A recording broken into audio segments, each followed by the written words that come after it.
Good morning po sa lahat. Ako po si Vincent Papa at ito naman yung pinakamaganda kong asawa, si Aisel Papa. Pangarap ng lahat na makatayo dito sa stage na to.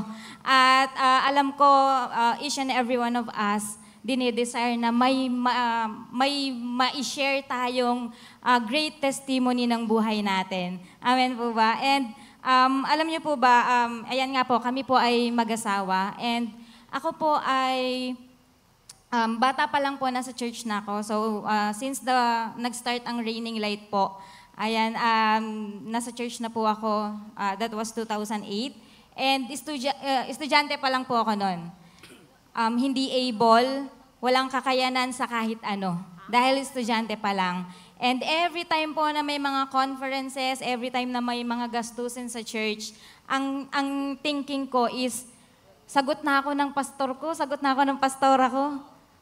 Sino po yung ganun yung thinking dati? ganun yung thinking ko dati na basta nasa church ako, bahala na yung mga leader ko sa akin. Bahala na yung mga pastor ko sa akin. Pero grabe po ang ginawa ng Lord sa buhay namin. Ako naman po, nung nagsimula ako sa church, actually, nung nag-first time ako sa Raining Light, wala talaga sa idea ko yung magbabago ko eh. Isa akong mabisyon tao. And then, nung nakilala ko si Lord sa tulong nila pastor at tulong ng mga kapatid ko, doon nabago yung mindset ko.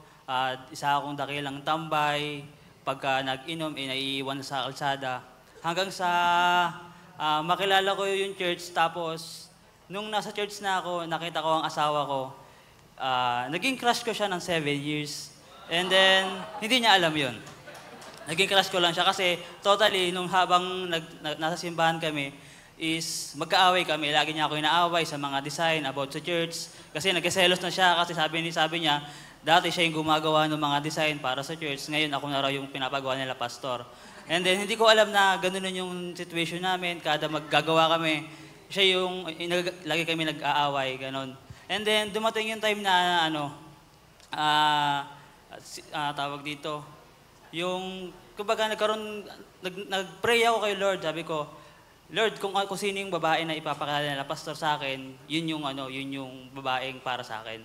And then, ang bilis sumagot ni Lord. Saan ka nag-pray? Nag-pray ako sa mataas na puno, sa Antipolo, sa Prayer Mountain. And then, talagang napakagalila talaga ni Lord kapag talaga sumusunod ka ng todo, ibibigay niya yung wish niya sa'yo, ibibigay niya yung para talaga sa'yo. And then, cut the long story short, is naging mag-asawa kami. Sa journey namin mag-asawa, hindi madali, hindi smooth, may mga lubak na dadaanan. Pero sa tulong ng aming mga leaders, pastor at pastora, talagang mag-guide ka sa magandang future. And then dumating na nga yung office, ang unang batch ay yung asawa ko, and then sumunod ako. Sa batch namin, halos ko kunti na lang yung mga natira. And actually matigas talaga ang ulo ko, di ako sumusunod kay pastor, hindi ako nakikinig, may sarili akong desisyon. At ang laking pasasalamat ko lang kay pastor at kay pastora, hindi nila kami sinukuan, hindi nila kami tinigilan na i-encourage, i-push sa ginagawa namin about sa home office. And then, yung asawa ko is, siya talaga yung totally nagtuloy sa home office, and then sinusupport ko siya as a husband. Yun. Ayan, so yun nga po, hindi naging madali sa amin since ako po ay nasa batch 5. Kami po yung unang batch na nagpunta from Raining Light. At grabe po yung hirap na pinagdaanan namin na para kaming naghawi ng gubat para lang makita namin yung mina dito sa Butuan. At grabe po ang, nung batch na yon, hindi ko pala talaga totally naintindihan ng lahat. At ang home office po pala, itong ginagawa natin na to is a journey. Hindi siya once lang okay na. May mga situation kami na nahirapan kami, hindi naging smooth ang lahat. At alam niyo po ba, way back, ako po ay isang teacher, mukha lang po ako estudyante. Teacher po ako at maximum of 10,000 po ang aking salary per month. iyon po yung nare-receive ko. And bilang kapag dalaga ka, lalo na po sa Rizal, sa Manila, napakaliit po nun. Hindi mabubuhay yan kahit dalaga, kahit wala kang pamilya. At iyon lang po yung nare-receive ko. And dahil nga doon, hirap ako mag-ministry.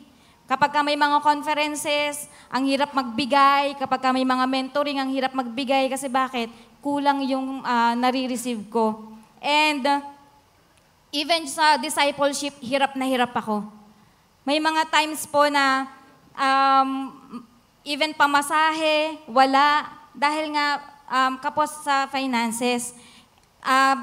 Pero dahil nga po nagkaroon ng home office training, alam niyo po ba, since batch, kami yung first batch, grabe lang po yung sinabi ng aming leader, sabi ni Pastor, itry lang natin.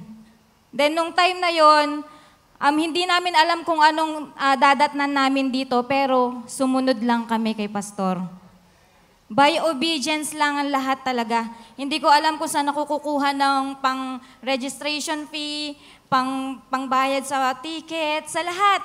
Even sa hotel, even pagkain namin, dumating yung time na, kwento ko na lang po saglit, no? Dahil nga po first time namin, hindi namin alam ang gagawin dito, may baon po akong rice cooker sa airport. Hindi ko po alam kung paano nakalusot yon, pero yun po yung nagsalba sa pagkain namin. Nagluluto kami ng bigas, ng ulam sa rice cooker sa loob ng hotel. Nagtatago kami para lang makasalba kami ng pagkain dahil hindi po namin alam kung paano yung gagawin dito, pagdating dito. Pero grabe po ang ginawa ng Lord dahil nga doon sa experience na yon, nagkaroon ako ng desire na babalik ako ng Butuan. Babalik ako na hindi na ganun yung experience ko. Babalik ako na mas may marireceive ako. At alam niyo po ba, yung first batch na yon, aminado ko, parang wala akong na-receive. Parang wala akong natutunan. Pero alam niyo po ba, last February, bumalik po ako for a second touch. At doon ko na-receive na, grabe, parang first time ko uling pumunta dito. Parang first time ko uling nakarating dito sa Butuan.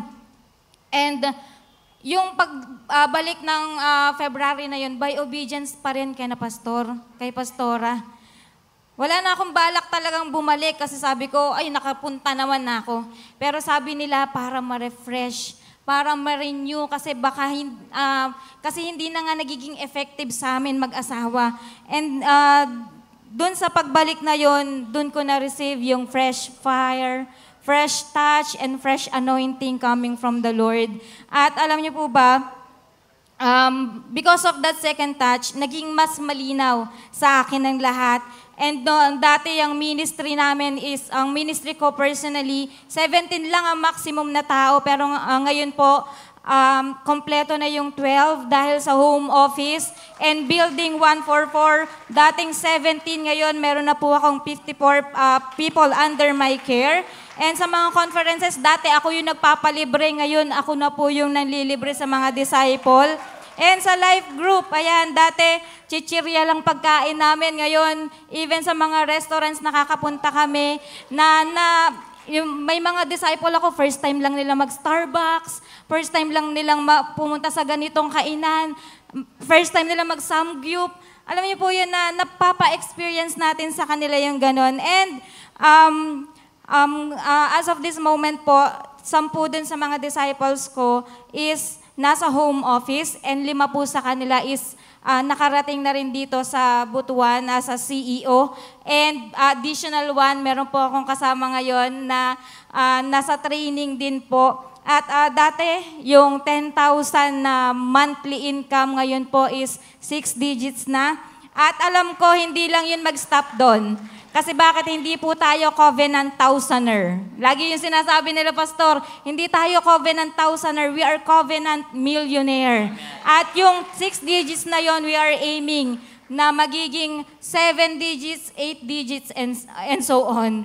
Amen. Amen. And alam ko po, kung dati, nung unang punta naming mag-asawa, hindi kami nag-unite. Ngayon, magkasama na kami.